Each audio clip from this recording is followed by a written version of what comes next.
O que eu poderia falar sobre o Celso Furtado, né?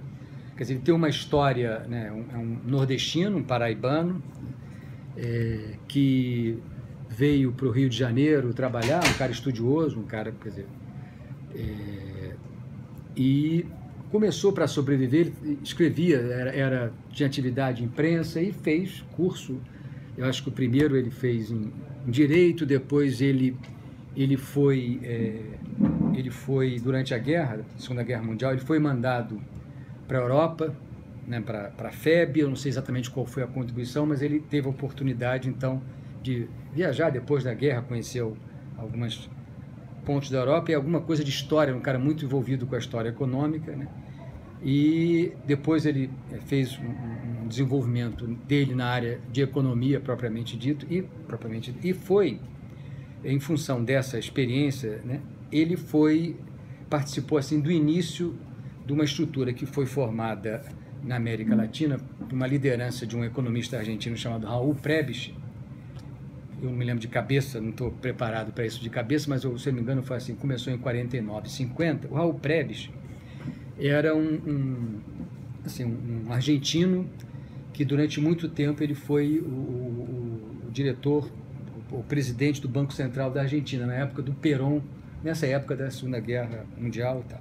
Quando o Perón entrou, o Perón destituiu o Raul Prebisch, então o Raul Prebisch foi para a área acadêmica e, articulado com outros pensadores da América Latina, eles estruturaram a CEPAL, que é a Comissão Econômica da ONU para a América Latina, que começou a funcionar em Santiago do Chile. E o Celso Furtado colaborou muito com o Raul Prebisch nessa época, e tinha uma série de discussões sobre desenvolvimento econômico, e eles fizeram uma reflexão, uma análise, talvez tenha sido a primeira análise mais sistematizada sobre a América Latina. Assim, um pouco da Argentina, quer dizer, a Argentina, ela tinha sido, no início, na primeira metade do século XX, um país dos mais ricos do mundo, 6 mais ricos do mundo, quer dizer, basicamente era um país exportador de carne, né, de gado e de trigo para a Inglaterra, que era o grande comprador dela, e ela acumulou muita riqueza, quer dizer, a Argentina era o país mais rico da América do Sul, certamente, na América Latina, até o México, em função disso. Mas com a mudança do Perón, quer dizer, depois da guerra, os preços relativos desses produtos, né, chamados primários, caíram muito. Então, a capacidade da Argentina de obter renda com as exportações caiu, e ela teve uma época muito difícil. E então, esse pensamento econômico da CEPAL, né, liderado pelo Raul Prebisch, eles começaram a formular uma visão da necessidade de os países da América do Sul se industrializarem. Isso não tem sentido a gente ficar só dependente de produtos primários, porque nós ficamos dependentes dessas oscilações de preço, e aí isso estrangula a capacidade de desenvolvimento da América Latina. Então, o Celso Furtado trabalhou na CEPAL com o Prebisch, foi muito importante essa visão. Ele no livro, ele tem alguns livros que ele fala da experiência dele no Chile, né? E ele estudou muitos países da América Latina, né? O Chile, a Argentina, certamente, outros eu não me lembro exatamente agora quais são os outros países, talvez Colômbia, e ele mesmo que ele chama a atenção, depois ele faz uma comparação com o Brasil, isso já no início da década de 50, ele ficou assim, chocado, vamos dizer, com o atraso do Brasil, basicamente em infraestrutura. Quer dizer, esses outros países tinham uma capacidade de geração de energia elétrica, por exemplo, muito maior que a brasileira. Esses outros países tinham uma série de outras, tinham pesquisas sobre a sua própria economia, que nosso país estava muito atrasado no início da década de 50 sobre isso. Tem algumas histórias, sim, no Brasil, assim, eu faço tem um livro clássico também de história econômica do Brasil, que é o livro do Roberto Simonsen, que era um empresário paulista, na década de 30 e década de 40, ele morreu no final da década de 40, e acho que a evolução econômica do Brasil, quer dizer, o primeiro estudo sistemático sobre a história econômica do Brasil, uma reflexão sobre isso. E tem um outro historiador, que é o Caio Prado Júnior, que é um outro intelectual também brasileiro importante lá de São Paulo, que fez uma história econômica do Brasil. E o Celso Furtado, então, acha assim, qual foi o mérito dele? Essa experiência que ele teve na CEPAL, ele teve a oportunidade também de fazer estudos de pós-graduação na Europa, alguns cursos, na França, certamente, e ele, quer dizer, ele, estudando a América Latina, ele passou também a estudar o Brasil. Quer dizer, eu acho que tem assim uma forma, uma metodologia de entender o desenvolvimento econômico brasileiro, né? Eu acho que uma reflexão dele muito grande e de pensar questões para o futuro. Quer dizer, ele não parou só na história, mas de pensar como é que poderia ser feito esse desenvolvimento para o futuro. Então, e o Celso Furtado, quer dizer, a grande contribuição então, acadêmica, um livro que ficou o mais clássico dele, então ele sistematizou todo esse conhecimento num livro que foi lançado, acho que meados da década de 50, 57, quando ele esteve estudando o Brasil, mas no exterior, esteve estudando o Brasil na França. Então ele sistematizou todas essas pesquisas dele e teve acesso a informações e a reflexões metodológicas na França e escreveu um livro chamado Formação Econômica do Brasil, né? E esse livro, então, é o livro mais clássico do Celso Furtado, em que ele faz uma revisão desses outros autores, do Roberto Simonsen e do Caio Prado Júnior, e procura entender a lógica dos ciclos da economia brasileira na época do Brasil colônia, depois no Brasil império, quer dizer, um cara capaz de formular questões com independência e tudo. Quer dizer, eu não sei até onde vocês cobriram essa história dele, mas ele assim, teve esse destaque, uma formação acadêmica, e tem uma outra característica dele, quer dizer, ele foi um acadêmico que se envolveu na formulação de políticas, de propostas, se envolveu na direção de órgãos em meados da década de 50. E, assim, participava de uma visão, né, de uma perspectiva de desenvolvimento do Brasil, e tinham correntes em disputa desde a época aí do Getúlio, do Roberto Simonsen. Tem um livro clássico do Roberto Simonsen, que ele faz um debate, Roberto Simonsen, esse engenheiro de São Paulo da Evolução Econômica do Brasil, com um outro intelectual, que eu acho que é o Eugênio Goudin, acho que era engenheiro, um cara respeitado como intelectual, muito inteligente também, e os dois, quer dizer, foram assim, protagonizaram um debate muito clássico, que o Eugênio Goudin, ele entendia, né, no aspecto da divisão internacional do trabalho, exatamente o contrário do que o Raul Prebisch e a CEPAL tinham observado. Nós, da América Latina, nós precisamos desenvolver as nossas indústrias para não ficarmos dependentes dos produtos primários. E o Eugênio Goudin, então, ele achava que o Brasil tinha uma grande... Na divisão internacional do trabalho, nós éramos muito eficientes na nossa capacidade de gerar produtos primários. Basicamente, o grande produto era café, né? E, quer dizer, que o Brasil, com isso, o Brasil teria... Quer dizer, o Brasil não deveria entrar na industrialização porque nós não tínhamos condições, capacidades, né, de produção na área industrial que nos permitisse ter eficiência para competir com os países mais desenvolvidos. Então, essa discussão ocorreu, quer dizer, ao longo da década de 40, com o Eugênio Goudin e o Roberto Simonsen, né? O Roberto Simonsen defendendo a necessidade do país pensar em se industrializar, quer dizer, seria importante até caracterizar que o Brasil ele passou por um período, a industrialização começou na década de 30, antes da guerra, e a guerra, a dificuldade de você importar produtos estimulou que algumas indústrias se instalassem no Brasil, muito por substituição de importações, indústrias tradicionais, indústrias têxteis, indústrias de alimentos, basicamente São Paulo.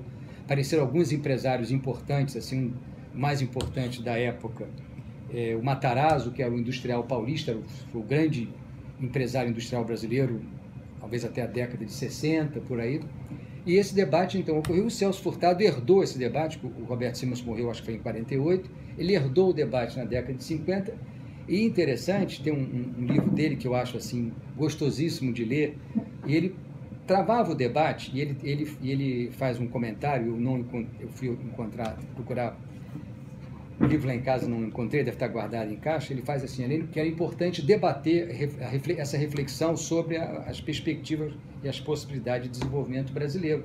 Então, ele fala assim, que ele diz que eu me sinto à vontade para debater com pessoas que pensam diferente de mim. Isso é uma coisa muito interessante do Celso Furtado, que ele falava que já no início da década de 50, no governo Getúlio, haviam posições muito antagônicas e as pessoas debatiam ideias. O Celso Furtado, então, ele era uma pessoa mais sofisticada, eu diria assim, e ele dizia, não tem problema, quer dizer, então ele procurava argumentar e debater as ideias e fazer as críticas a esse pensamento que era a continuidade do Goudin. O Goudin estava vivo, o Gudin, quer dizer, tinha um grupo muito forte aqui na Fundação Getúlio Vargas, né, contraditório o nome, né, Fundação Getúlio Vargas, mas o Getúlio Vargas é um desenvolvimentista, né, uma liderança política desenvolvimentista, e esse grupo forte esposava mais, predominantemente, as ideias do Gudin, que não era desenvolvimentista nesse tempo. Gudin era uma pessoa que achava que o Brasil devia ficar preso nesse esquema da divisão internacional do trabalho, sem ter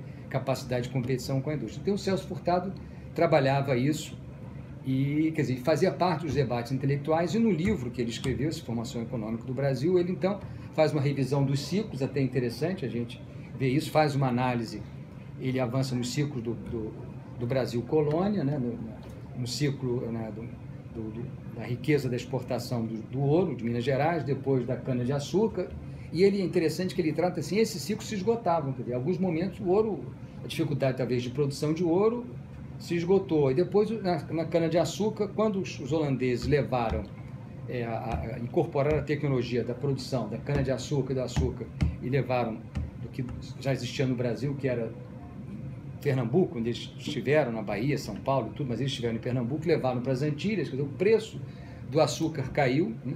E o Brasil ficou sem ter capacidade, fazendo um paralelo com a Argentina, capacidade de gerar rendas que permitissem que a economia brasileira se desenvolvesse de uma maneira muito relevante. E depois, então, tem o ciclo do café, na segunda metade do século XIX, aí foi a onda de São Paulo, né? Quer dizer, e o Brasil, então, foi o país mais importante exportador de café do mundo, e o café é que segurava a economia brasileira durante muito tempo. Então, o Celso Furtado analisa isso, ele analisa algumas questões, algumas dificuldades relacionadas ao capital que foi investido na produção cafeeira, analisava as dificuldades da mão de obra, né? Da mão de obra, quer dizer, primeiro a mão de obra escrava e depois a mão de obra, né, quando o Brasil estimulou a vinda a imigração de europeus, basicamente, depois no final japoneses para São Paulo, mas ele achava que a mão de obra era um limitador também para a nossa atividade econômica. A população brasileira é muito pequena, o Brasil tinha um território muito vasto, né, e era muito pouco produtivo nesse aspecto de padrão mais internacional, né? E então ele faz uma análise também do período do fim da escravidão, mas com as dificuldades da adaptação da economia brasileira no período da Primeira República, mas era a economia do café que predominava. E o café, nas crises do café também a economia brasileira entrava em crise, não tinha. Quer dizer, o café era a grande origem da geração de renda para o Brasil e da geração de receitas para o governo brasileiro nos impostos de exportação. Então, o Celso Furtado analisa muito bem isso no livro, eu acho, né, para a gente conhecer um pouco essa história, nessa dimensão da história. Depois tem a crise de 29, que o café despenca de preço, e aí o Getúlio entra em 30, quer dizer, são políticas, o Estado começa a ter uma atuação mais efetiva nisso, mas ele, para procurar segurar o preço do café, acho que talvez vocês saibam disso, ele mandou queimar os estoques, para o preço do café não cair muito, e quem bancou foi o Estado brasileiro, quer dizer, e os paulistas foram beneficiados, porque ele segurou a economia cafeira paulista, e mesmo assim ele teve uma revolta contra ele em 32, né, que queriam, mas o governo federal brasileiro dominou a Revolução Constitucionalista de São Paulo de 32 pelo Getúlio Vargas. Então essa história assim, ligada à história política com a história econômica. E o Celso Furtado, então ele já entra no pós-guerra, né, em década de 50, ele foi incumbido pelo presidente depois do Getúlio, eleito, foi o Juscelino Kubitschek, e ele começou a tentar, ao fazer um diagnóstico, né, da região mais desenvolvida do Brasil, né, o Sudeste e um pouco o Sul, ele olhando o Nordeste como uma região muito atrasada, ele começa a pensar em propostas para a intervenção no Nordeste, que haveria, né, uma organização, como você estruturar o Nordeste para promover o desenvolvimento também de uma região muito atrasada e tal.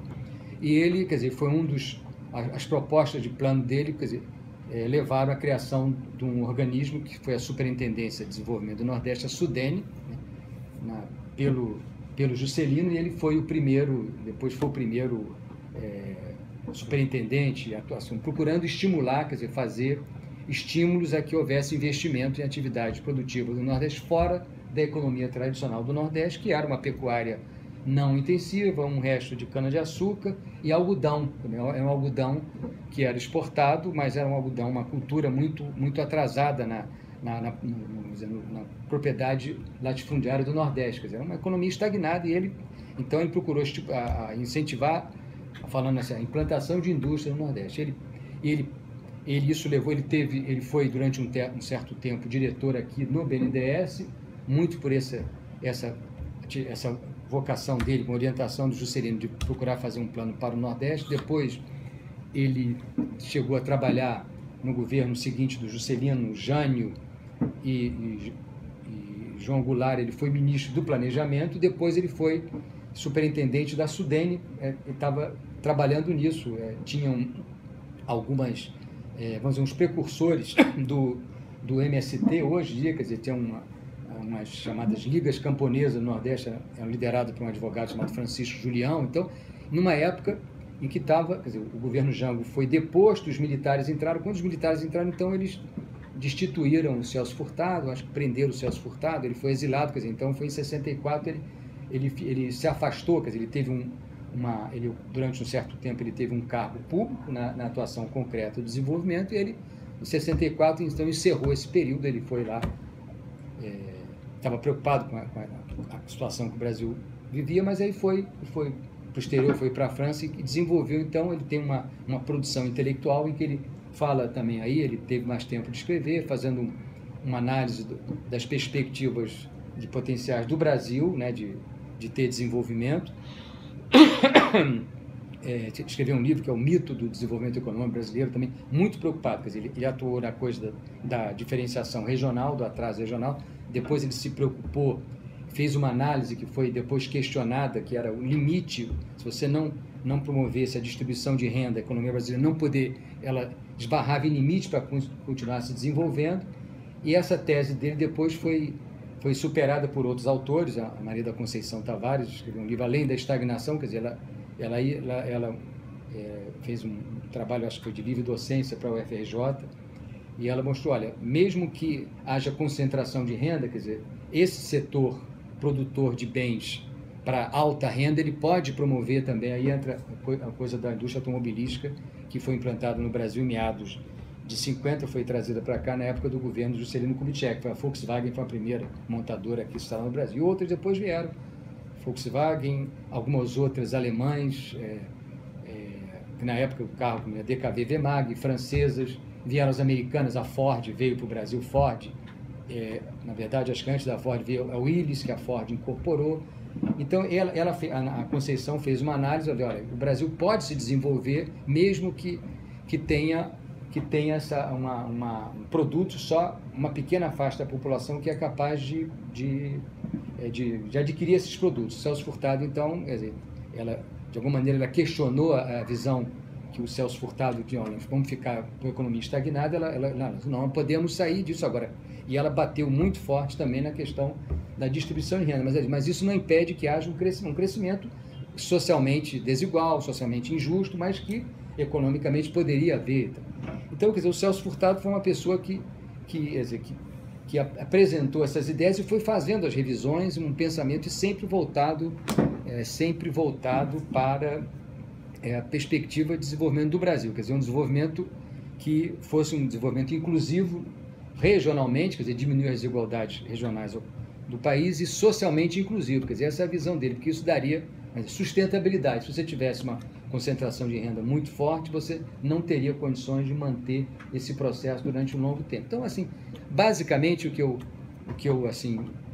acho que é importante destacar do Celso Furtado é isso. Depois ele foi ser ministro do governo Sarney, no final da década de 80, foi ministro da Cultura, né? Interessante, quer dizer, ele um economista, mas ele valorizando também, tem textos sobre a importância de você a gente conhecer a gente se conhecer, né? O brasileiro se conhecer, e não só o aspecto econômico, mas o aspecto cultural é um fator relevante para se pensar também de você estruturar uma economia com um desenvolvimento mais inclusivo e sustentável.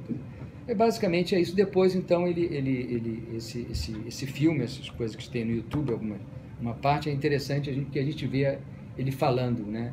Eu gostei muito, quer dizer, eu tenho um vídeo que eu gostei muito, procuro lá em casa também, passar para os meus filhos, embora eles me acham muito chato e tal, mas faz parte de ser pai. Então, a primeira parte que eu fico à vontade, vocês se quiserem agora fazer algumas perguntas, algumas coisas pontuais, à vontade.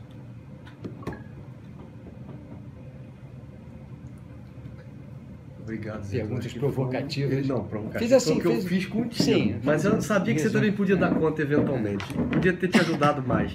Mas até o último momento a gente teve muita confusão no agendamento e o Reif acabou pegando um troço que você se preparou, que era coisa política industrial. Tá. Eu até acharia interessante, se você deu uma pensada nisso, também escolher um pouco desse material. Porque aí eles um pegava a coisa do Celso Furtado, o outro pegava da política industrial. Você se incomoda um pouquinho de falar sobre isso? Não, também, mas o de Celso Furtado, que vocês querem mais alguma... Aproveitando o tempo de vocês. Indagação, alguma coisa que não tenha ficado muito clara, obscura, tá? Quer dizer, esse é o nosso país, né? Só um registro também, assim, eu falei do café, né? Mas além do café, quer dizer, o Brasil teve um período no final do século XIX, início do século XX, dos ciclos, né?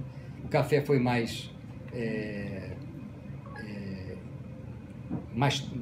durante mais tempo, né? E depois da guerra também caiu, quer dizer, então nós superamos a coisa do café nesse processo de industrialização que o Celso Furtado foi um dos principais incentivadores, o Roberto Simões antes, e teve as políticas, ele como formulador, mas teve as políticas econômicas implantadas nos governos, né, do Getúlio Vargas, depois do Juscelino, quer dizer, que se organizou fazendo uma ponte aí para a política industrial, quer dizer, eles começaram a tentar estruturar essa coisa da implementação da indústria brasileira, além da indústria tradicional têxtil e de alimentos. Quer dizer, interessante essa reflexão. Então, o Juscelino trouxe a automobilística para cá, para o Brasil. Quer dizer, tem várias pessoas que criticam, né, essa visão da automobilística, né? Eu acho que é um debate, eu acho que é rico trazer os especialistas pela dependência do automóvel e dos caminhões, quer dizer, e o Brasil, naquele período da infraestrutura, quer dizer, o Celso Furtado, então, questão da formulação, como falei para vocês, ele comparando o atraso brasileiro na capacidade de geração de energia elétrica, o atraso brasileiro na existência de infraestrutura de rodovias, de ferrovias, quer dizer, então, assim, ele chamava a atenção comparando o Brasil com os outros países, o Brasil era muito atrasado, e durante a década de 50, no primeiro governo, então, no segundo governo Vargas, foi onde aí esse pensamento ele teve uma hegemonia, né?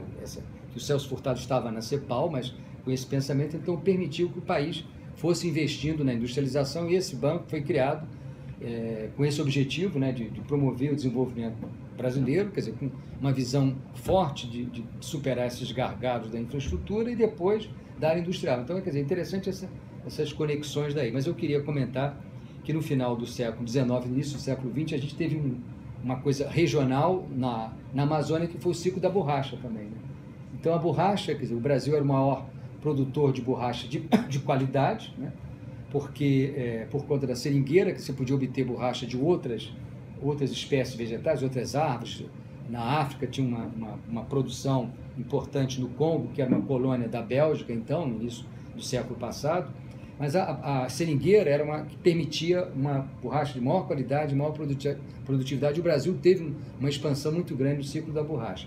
E o que aconteceu também, assim, que é relevante nessa coisa, né, que entra fazendo um paralelo com a ciência, com a organização, com a política industrial. Quer dizer, a borracha ela tinha uma série de aplicações, mas o que promoveu assim, uma demanda muito grande da borracha foi a indústria automobilística, que estava se implantando no final do século XIX. Né? Então, a borracha teve uma carência muito grande no mundo e, quer dizer, basicamente os americanos, que era a principal indústria automobilística disparada do mundo, depois só a Europa só foi avançar muito depois, mas um pouco também a Europa, mas o interessante, quer dizer, a liderança geopolítica mundial nessa época, final do século XIX, início do século XX, era a Inglaterra, e a Inglaterra ela tinha uma área de pesquisa na Inglaterra, na área de botânica, e eles promoveram a pilhagem, quer dizer, pilhagem mesmo, foi um roubo assim quer dizer, uma coisa de levar amostras de seringueiras, quer dizer, mudas de seringueira foram levadas assim,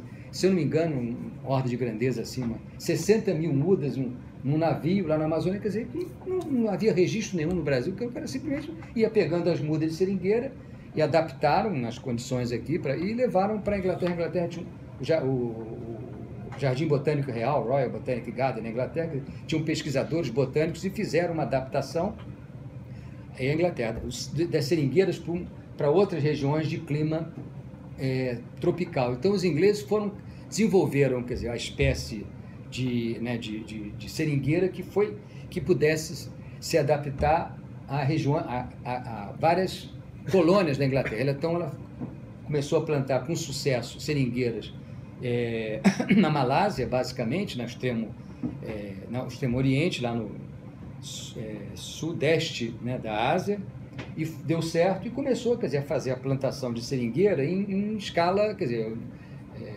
grande plantação, né, big plantation, quer dizer, aquela produção única que foi de alta produtividade, e lá a seringueira conseguiu ter uma alta produtividade porque não tinha os inimigos naturais da floresta amazônica, teve uma produtividade maior. E então a borracha teve esse ciclo aí talvez durante os 25 anos, quer dizer, os 15 anos do final do século XIX, mais os 10 do início do século XX, e a Inglaterra então começou a lançar os produtos desse esforço da Inglaterra, obtido das seringueiras plantadas, né, transplantadas, árvores exóticas que não faziam parte daquele ecossistema do Extremo Oriente, né? E o preço da borracha caiu, né, nesse período, um pouco antes da Primeira Guerra Mundial. Então o ciclo da borracha, quer dizer, assim, ordem de grandeza, eu diria, assim, talvez a borracha custasse uns 14, 15 dólares, não sei se por quilo, né, e talvez fosse isso, e a Inglaterra colocou a borracha a um preço assim, a 3 dólares, olha, a produtividade tão grande que caiu de 15 para 3, não deu para segurar essa produção brasileira, então acabou o ciclo da borracha, quer dizer, mais um exemplo de que você ficar dependendo de produtos primários, você tá dependendo do que acontece lá na ponta, né? E essa experiência, então, assim, para completar quer dizer, a principal indústria automobilística na primeira fase da indústria, né, que se desenvolveu foi a Ford, né, fundada pelo lá o patriarca, o fundador John Ford, e ele teve uma experiência de procurar plantar também, disse, poxa, se os ingleses transplantaram a seringueira para o Extremo Oriente, né, por que não plantar seringueiras no próprio lugar onde elas estão aqui no Brasil? Então ele conseguiu lá na década de 20, conseguiu áreas muito vastas no estado do Pará, e implantou um projeto de plantação de seringueiras, mas destruindo a floresta natural da Amazônia. Foi um fracasso, assim, não conseguiu produtividade. Então, quer dizer, é interessante destacar, gastou muito dinheiro com isso, e meio que arrogante, né? Tem uma literatura que fala, quer dizer, ele fez um projeto assim mirabolante, né? E com pequenas linhas férreas, locomotiva para poder transplantar